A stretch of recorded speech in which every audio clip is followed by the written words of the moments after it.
ইমাম সাহেব, কুরবানি তো চললে আইছে, আমি তো কুরবানি দিতে চাই। আপনার মতো ভালো ভাগিদারের সাথে যদি কুরবানি দিতে পারতাম আমার খুব ভালো হতো। এই বিষয়ে আপনি কি বলেন? আসলে দুইজনে তো কুরবানি দেওয়া যায় না, আরেকজন ভাগিদার হইলে ভালো হয়। আসসালামু আলাইকুম ইমাম সাহেব। ওয়ালাইকুম আসসালাম। কি ব্যাপার, কি আলোচনা হইতেছে?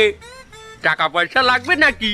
টাকা পয়সা লাগবে না, আমরা ওই কুরবানি দেবো ভাগে, দুইজন হয়েছে, আরেকজন লাগবে, সেই বিষয়ে একটু আলোচনা করতেছিলাম। আমি নিজেও এবছর ভাগে কুরবানি যেতে চাইতে আসি।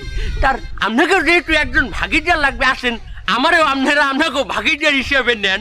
লা হাওলা ওয়ালা কুওয়াতা, লা হাওলা ওয়ালা কুওয়াতা। মাস্টার সাহেব পড়েন। লা হাওলা ওয়ালা কুওয়াতা। ওনারা কি ভাগে নেওয়া যায়? উনি তো সুদখোর। না, কথা কইলেন, এটা সুদ করতে আমিও কইতে পারতাম, দিলে কষ্ট পায় না। আর সুদখোর আবার দিল কিসের? এ মাস্টার হালাউগার পু, আমি সুদ খাই দেখে কি আমি এককালে পয়সা গেছি?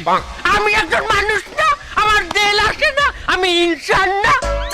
না, আপনি আসলে ইনসান, কিন্তু আপনি একটা গুনাহগার ইনসান। আমি সুদ খাই দেখে কি আমি পয়সা গেছি?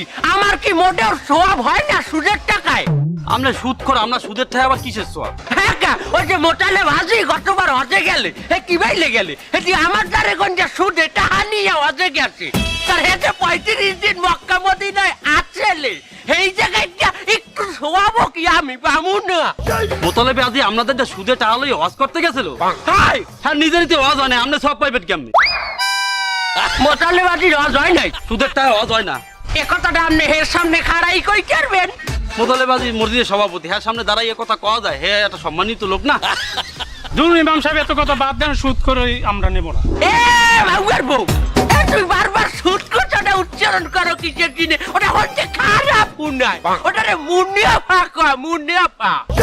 কে সুদ সুদ বললে খারাপ হইবে কে?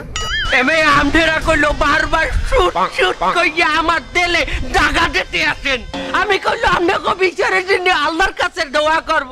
এরা আমার মনে দাগা দিয়া কুরবানি দিতে চাই, কুরবানি যেন কবুল না হয়। দোয়া করে দিছি।